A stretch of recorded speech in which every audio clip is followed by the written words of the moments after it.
اللہ کریم نے قرآن مجید میں فرمایا ہے کہ موت اور حیات کو اس لیے پیدا کیا ہے تاکہ تمہیں پرکھا جا سکے کہ تم میں اچھے عمل کون کرتا ہے۔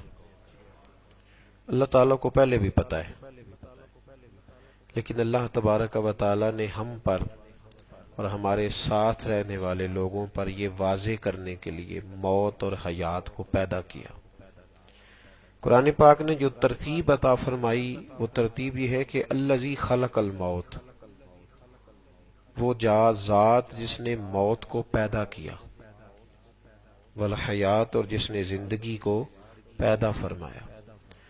ترتیب دیکھیے گا، اللہ کریم نے موت کا ذکر پہلے فرمایا ہے، حیات کا ذکر بعد میں فرمایا۔ الذی خلق الموت والحیات، وہ ذات جس نے موت اور حیات کو پیدا کیا، کس لیے؟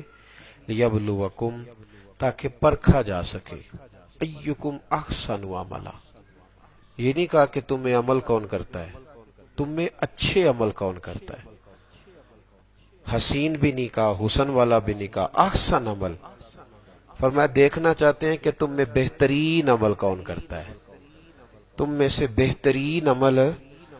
ہماری جو اچھی انڈسٹری ہوتی ہے نا، اچھی انڈسٹری، اس نے اپنی اچھی پروڈکشن چیک کرنے کے لیے علیحدہ سے کچھ لوگ بٹھائے ہوتے ہیں جو کوالٹی چیک کرتے ہیں، پھر وہ کوالٹیاں بناتے ہیں، یہ اچھی ہے، یہ بہت اچھی ہے، یہ اس سے بھی اچھی ہے۔ تو کوالٹی چیک کرنے کے لیے باقاعدہ لوگ بٹھائے جاتے ہیں۔ اللہ فرماتے ہیں میں نے تمہاری کوالٹی چیک کرنے کے لیے تمہیں زندگی اور موت عطا فرمائی ہے۔ اچھے عمل کون کرتا ہے، تم میں سے اچھا کردار کس کا ہے؟ ہم لوگ یہ سمجھ بیٹھے ہیں کہ میٹھا بولنے کا نام اخلاق ہے، یا میری طرح جس نے اچھی پگڑی باندھ لی، داڑھی رکھ لی، وہ اب مکمل ہو گیا۔ نہیں، اس کو چاہیے کہ اپنی تربیت پر توجہ دے۔ ہمارے جو محکمے ہیں نا، ہمارے محکموں میں ری فریشر کورس کرائے جاتے ہیں کہ پھر سے فریش ہو جائے کہ تمہاری ذمہ داریاں کیا کیا ہیں۔ کرائے جاتے ہیں نا، فریش کرنے کے لیے کورسز کرائے جاتے ہیں تاکہ پھر سے پتہ چل جائے۔ ہم لوگ اپنی ترقی روک لیتے ہیں، بالخصوص جو میری طرح کا شخص ہوتا ہے وہ کہتا ہے اب میں بہت زیادہ نیک ہو گیا ہوں۔ دیکھ کے تو صحیح نا، قمر صاحب کتنی میری تعریفیں کر رہے ہیں، اب میں نیک ہوں تو اسی لیے کر رہے ہیں نا۔ ہم لوگ رک جاتے ہیں۔ امام غزالی رحمت اللہ تعالی لکھا ہے، حضرت عثمان حیری رحمت اللہ علیہ بہت بڑے درویش تھے اور بہت سارے فقہاء کے استاد تھے۔ ایک شخص نے دعوت پکائی ان کی، کہ حضرت جی فلان دن کو فلان تاریخ کو میرے گھر آئیے گا۔ حضرت صاحب چلے گئے، جب اس کے دروازے پہ پہنچے تو دروازے پہ دستک دی، وہ شخص باہر آیا، کہنے لگا اوہو میں تو بھول ہی گیا تھا آج آپ کی دعوت پکائی ہے، غلطی ہو گئی حضرت صاحب، یاد ہی نہیں رہا۔ اب صحیح بات کیجئے گا، اپنے دل پہ ہاتھ رکھے، کوئی میرے اور آپ کے ساتھ ایسے کرے۔ ویسے تو ہم کہتے ہیں نا میں بڑا عاجز سا سادہ سا، جی میں بڑا درویش آدمی، کرے ہیں کوئی بھلا، دعوت پکائے، ٹائم لے کے جائے اور پھر کہے کہ میں بھول گیا تھا۔ میری طرح کے بندے تو بگڑ جاتے ہیں کہ تم چوک میں لینے کیوں نہیں آئے، تم نے نعرہ ہی کوئی نہیں لگایا، تمہیں پتہ نہیں مہمان کو کیسے بلایا جاتا ہے، لوگ بگڑ جاتے۔ کہنے لگا جی مجھے نہیں یاد رہا کہ آپ کو بھول گیا تھا۔ تو حضرت صاحب نے کیا فرمایا، ہزاروں لوگوں کے استاد تھے، کیا انداز ہے، کیا رنگ ہے، کیا اللہ نے ان لوگوں کو نوازا ہے۔ فرمایا احسن عمل والے لوگ دیکھو دیکھو، میں نے اچھے اعمال پرکھنے کے لیے تمہیں پیدا کیا۔ فرمانے لگے یار کوئی بات نہیں، بندہ بھول بھی تو جاتا ہی ہے، انسان جو ہوا کوئی عرض نہیں، پھر کبھی آ جائیں گے۔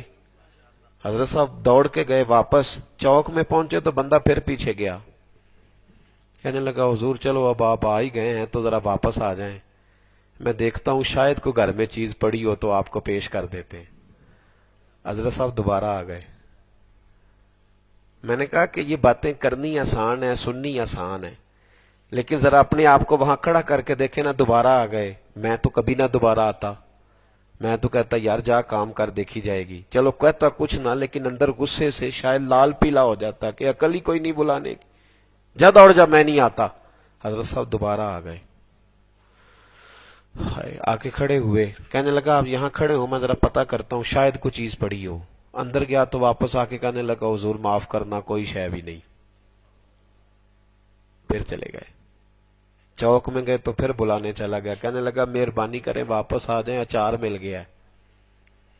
اس نے سرکہ کہا تھا، میں آپ کو سمجھانے کے لیے کہہ رہا ہوں۔ کہنے لگا جی وہ اچار مل گیا تھوڑا سا، آ جائیں۔ حضرت صاحب پھر آ گئے، تیسری بار آئے تو کہنے لگا حضور معاف کرنا، وہ تو خراب ہو گیا ہے، تو کھانے کے قابل ہی نہیں۔ حضرت عثمان حیری، نہ چہرے پہ شکن نہ دل پہ۔ واپس جانے لگے تو اس نے آگے جا کے ہاتھ باندھ دیے، کہنے لگا بابا میں تیرا صبر آزما رہا تھا، یار تو بہت بڑا آدمی ہے، بہت بڑے تیرے اخلاق ہیں، تو ہو سکتا ہے میری طرح کے ہوتے تو تن جاتے۔ کہتے بالکل، یہاں تو لوگوں میں حال ہی کوئی نہیں، میں سب سے زیادہ با اخلاق ہوں۔ لیکن حضرت عثمان حیری نے بڑا ہی عجیب جواب دیا، فرمانے لگے مجھے چڑھا نہ، میری تعریف نہ کر، یہ جو اخلاق تو میرا بتا رہا ہے یہ تو میرے شہر کے کتوں میں بھی پایا جاتا ہے، جب انہیں بلاؤ آ جاتے ہیں، جب دھتکار دو چلے جاتے۔ راتی جاگے شیخ صداویں، رات نو جاگ دے کتے، تیتھوں اتے او مالک دا در مول نہیں چھڑ دے، پاویں مارو 100 جتے۔ کتنا مارتے ہو، بوری میں ڈال کے چھوڑ آتے ہو، پر کتا واپس آ جاتا ہے۔ کہتا ہے میں کیا کروں، میں تیرا وفادار جو ہوا۔ راتی جاگے تے شیخ صداویں، رات نو جاگ دے کتے، تیتھوں اتے مالک دا در مول نہیں چھڑ دے، پاویں مارو 100 جتے۔ تے تیتھوں اتے رکھا سکھا کھا، دنے جا رکھاں وچ ستے۔ تیتھوں اتے ایک برکی دا قدر پچھانن، پاویں مالک ہون ستے۔ تے تیتھوں اتے اٹھ بلیا، چل یار منا لے، نہیں تے بازی لے گئے نہیں کتے۔ اٹھ بلیا چل یار منا لے، نہیں تے بازی لے گئے۔ ایکم احسن عملا، تمہاری کوالٹی چیک کرنی ہے کہ تمہارا اچھا عمل کس بندے کا عمل زیادہ اچھا ہے۔ اس لیے تمہیں ہماری تربیت رک جاتی ہے، رک جاتی ہے۔ ہم جہاں ہوتے ہیں ہم سمجھ لیتے ہیں کہ بھئی میں ابا جی کی خدمت کرتا تو ہوں، ابا جی نے کہا تو ہے کل ایک بندے سے کہ میرا بیٹا بڑا اچھا ہے، بس ٹھیک ہو گیا۔ میں نے حج کرایا اپنے ابا جی کو تو مجھ سے زیادہ بھی کوئی ولی اللہ ہو سکتا ہے۔ او بھائی ٹھہر جا، رک جا۔ میرے رسول پاک صلی اللہ علیہ وسلم کی خدمت میں ایک شخص نے کہا تھا حضور کندھوں پہ بٹھا کے اور ننگے پاؤں گرم ریت پہ چل کے والد اماں کو حج کرایا ہے، تو یا رسول اللہ حق ادا ہو گیا؟ نبی پاک نے فرمایا نہیں، تیری ماں کو تیری پیدائش کے وقت جو دردیں ہوئی تھی ابھی ایک درد کا بھی حق ادا نہیں ہوا۔ تو یہاں تو لوگ بن کے بیٹھ گئے، ہماری تربیت رک گئی۔ بڑے سارے لوگ لبادے اوڑھ لیے، رنگ روپ بن گئے، لوگوں نے ہمیں اچھا کہنا شروع کر دیا۔ اندر کے بت ہیں کہ ٹوٹتے ہی نہیں، اندر کی میل ہے کہ اترتی نہیں۔ جو میں سر بسجدہ ہوا کبھی تو زمین سے آنے لگی صدا، تیرا دل تو ہے صنم آشنا، تجھے کیا ملے گا نماز میں۔ سب سے زیادہ ضروری ہے اپنی عادات کو صحیح کرنا، اور عادت سے مراد یہ نہیں کہ روٹی تھوڑی کھانی شروع کر دینا اچھی عادت ہے، یہ بھی اچھی ہے۔ عادات سے مراد یہ ہے کہ تیری سوچ بدل جائے، تیرے اندر سے حسد نکلے، بغض نکلے، عداوت نکلے، اللہ پہ بھروسہ شروع کر دے، تو تھوڑے رزق پہ راضی رہنا شروع کر دے، تیرے اندر سے جلد بازی چلی جائے، تو کسی کے بارے میں برا سوچنا یا کسی کا برا سوچنا چھوڑ دے، پھر تیری عادتیں سنور گئیں۔ اگر انسان اس کی ساری امیدیں دنیا داروں سے لگی ہوں، ساری، رب کریم پر اس کا کوئی توکل ہی نہ ہو، وہ سارا دن سیاست کرتا پھرے، اس کو بھی راضی کر لوں، اس کو بھی اپنے پیچھے لگا لوں، اس بندے کے بھی کسی طریقے سے سیٹ کر لوں، سارا دن یہی گزار دے، تو پھر اس کی عادتیں بگڑی ہوئی ہیں۔ مسلمان کی سب سے بہترین عادت یہ ہوتی ہے کہ اس کا بھروسہ اپنے رب کریم پہ ہوتا ہے، وہ دائیں بائیں نہیں دیکھتا، اللہ پہ بھروسہ سیدھا۔ اور کیا خوبصورت لفظ ہیں حدیث ترمذی کے، حضرت ابو ہریرہ رضی اللہ تعالیٰ عنہ فرماتے ہیں نبی پاک علیہ السلام نے فرمایا اگر تم اللہ پہ بھروسہ کرو گے تو اللہ تمہیں اسی طرح رزق عطا فرمائے گا جیسے پرندوں کو عطا کرتا ہے۔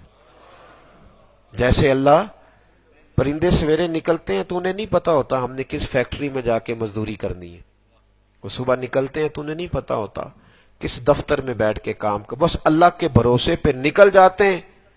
جب شام کو واپس لوٹتے ہیں تو اللہ انہیں پیٹ بھر کے روزی عطا فرماتا ہے. لیکن ہمارا مسئلہ یہ ہے کہ ہم نے بدلہ بھی سارا خود ہی لینا ہے. سامنے والے کو اس نے اگر کوئی زیادتی کر دی تو بدلہ بھی خود لینا ہے. ہم نے اپنے حق میں لوگوں کو قائل بھی خود ہی کرنا ہے. ہم نے سارے کام خود کرنے. او بھائی کچھ کام تو اللہ پہ چھوڑ دے، اللہ تجھ سے زیادہ بہتر کرنے والا ہے. اللہ تجھ سے چھوڑ، اللہ پہ بھروسہ کر. امام اعظم ابو حنیفہ رحمت اللہ علیہ، امام صاحب ایک تو عالم بہت بڑے تھے، درویش بھی بہت بڑے تھے، دوسرا اپنے زمانے میں مالدار بھی بڑے تھے. کپڑے کا کام کرتے تھے تو ہزاروں دینار کا کاروبار تھا آپ کا. جتنا بندہ بڑا ہوتا ہے اس کے پیار کرنے والے بھی اتنے ہی ہوتے ہیں تو حسد کرنے والے بھی اتنے ہی ہوتے ہیں. تو یہ تو کوئی بات نہ ہوئی کہ میٹھا میٹھا کھا لیا اور اگر کسی بندے نے تنقید کر دی تو بندہ پریشان ہو گیا. بھائی اسی لیول سے لوگ ہوتے ہیں، ہونا بھی چاہیے. کسی کے پاس نعمت ہوتی ہے تو کوئی حسد کرتا ہے نا، معاذ اللہ ایسے تھوڑی کرتا ہے کوئی.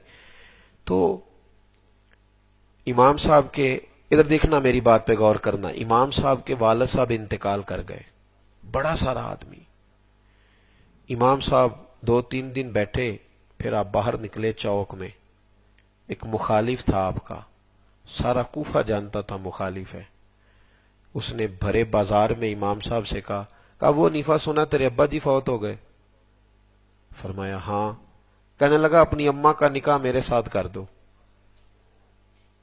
بڑی سخت بات ہے نا، لیکن شرعی طور پہ غلط نہیں ہے. کسی کو پیغام نکاح دینا برا، اپنی اماں کا نکاح. امام صاحب کہتے ہیں میرا دل ٹوٹ گیا.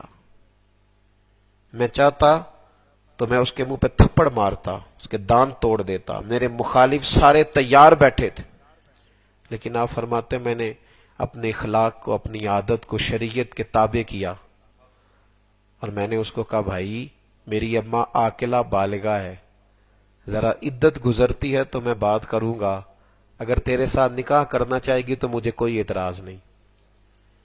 امام صاحب کہتے ہیں میں یہ کہہ کہ ذرا آگے گیا، وہ بندہ دھڑام سے زمین پہ گرا، ہارٹ اٹیک ہوا اور اس کی روح پرواز کر گئی. لوگ کہنے لگے دل کو پکڑ کے گرا ہے. لوگ امام صاحب کے پاس ہے، حضور اسے کیا ہوا؟ تو امام صاحب فرمانے لگے اسے کچھ بھی نہیں ہوا. اس نے سمجھا تھا ابو حنیفہ لوارث ہے، اس نے سمجھا تھا لوارث ہے. میں لوارث نہیں، میں نے تو سب کچھ اپنے رب پہ چھوڑ دیا تھا. فرمایا میں نے اللہ پہ چھوڑا ہے اور اللہ بہترین انصاف کرنے والا ہے. فرمایا اسے کچھ بھی نہیں ہوا. ابو حنیفہ کے صبر نے اس کی جان لے لی. ابو حنیفہ، امام حسن کو زہر دے دیا کسی نے، امام حسن. تو امام حسین رضی اللہ تعالیٰ عنہ کہنے لگے بھائی جان آپ کو کس نے زہر دیا ہے؟ تو امام حسن فرمانے لگے حسین اگر جس پر مجھے شک ہے وہ نہیں ہے تو میں تمہیں کسی بے گناہ کا نام کیوں بتاؤں، اور اگر وہی ہے جس پر مجھے شک ہے وہی ہے تو پھر حسین پھر بھی میں تمہیں نہیں بتاؤں گا، میں اپنے رب پہ چھوڑوں گا. میرا اللہ بہترین بدلہ لینے والا ہے. پھر بھی میں اللہ، یار کچھ چیزیں چھوڑ دیں، اللہ پہ چھوڑ دیں. آپ یقین کریں عزتیں بھی اللہ ہی دیتا ہے، عزتیں بھی، رزق بھی اللہ ہی دیتا ہے، نوازنے والا بھی اللہ ہی ہے. چھوڑ دیں، آپ نے ضرور بدلہ لینا ہے. کچھ تو چھوڑے نا رب کریم پہ، کچھ تو خیال فرم چھوڑیں کچھ دیر کے لیے. میں ایک چودھری صاحب میرے دوست ہیں، میں نے ان سے ایک دن کہا کہ حاجی صاحب آپ روز پنچایت میں فیصلہ کرتے ہیں، مشکل فیصلہ کون سا ہوتا ہے؟ مشکل فیصلہ کون سا؟ تو